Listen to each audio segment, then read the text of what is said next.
আমাদের এই ধানটা কিন্তু বীজ হবে। আমাদের এই জমিতে কিন্তু অনেক পাখি বসছে। তো আমাদের এই এলাকাতে কিন্তু বিঘা প্রতি মনে করেন যে 25 থেকে 30 মণ ধান উৎপাদন হয়। তো হ্যালো এভরিওয়ান, কি অবস্থা সবার, কেমন আছেন সবাই? তো আশা করি সবাই ভালো আছেন। তো আমি স্বপন ফিরে আসলাম আবার নতুন একটা ভিডিও নিয়ে।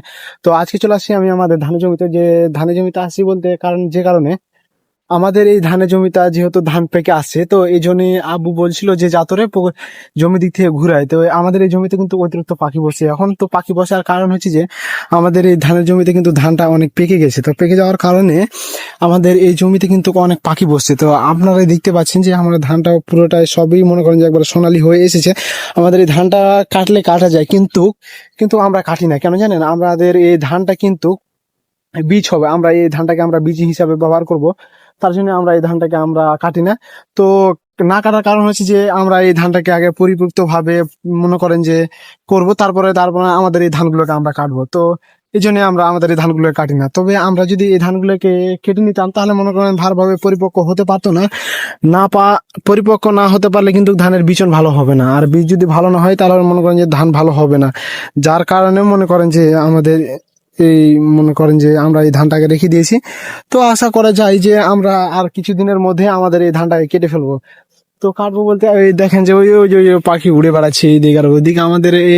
আমাদের এই ধানের আশেপাশে কিন্তু অনেক বাঁশের ঝাড় আছে। তো আমাদের এইটা হলো একটা বাঁশের ঝাড়, এইখানে একটা বাঁশের ঝাড়, তারপরে এইদিকে বাঁশের ঝাড়, এইদিকে মনে করেন যে পুরো এলাকাটা মনে করেন যে বাগান টাগান সবই। তারপরে আমাদের এই জায়গাতে আমরা ধান লাগিয়েছি, তো যার কারণে আমাদের এখানে অনেক পাখি বসে।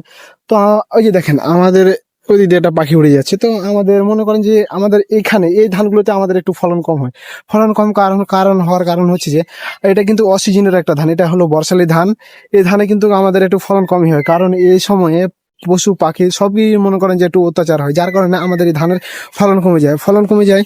যেমন ধরেন যে এই ধরেন একটা শীষ, এই শীষের মনে করেন যে ধানের প্রায় শেষ, ধানের অর্ধেক আছে অর্ধেক নাই। তো যার কারণে আমাদের এই ধানগুলো তো ফলন কম হয়। আমাদের এই এলাকাতে কিন্তু বিঘা প্রতি মনে করেন যে 25 থেকে 30 মণ ধান উৎপাদন হয়। তো আমাদের এই ধানগুলোতে আমাদের এই হচ্ছে যে এটা 2 বিঘা মাটি। তো এই 2 বিঘা মাটিতে আমরা যদি আশা করি তাহলে 25 থেকে 30 মণ ধান পাবো।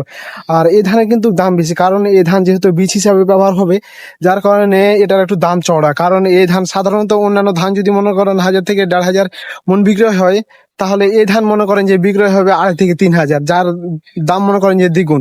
যার জন্য আমরা এই ধানটাকে লাগিয়েছি যেন আমরা এই ধানে লাভবান হতে পারি। তো ধন্যবাদ, সবাই ভালো থাকবেন। তো আমাদের এই বিচন যদি কারো লেগে থাকে অথবা কারো যদি লাগে এই বিচন, তাহলে আমার সাথে যোগাযোগ করতে পারেন, আমি আপনাদেরকে এই বিচন দিব। ধন্যবাদ সবাইকে।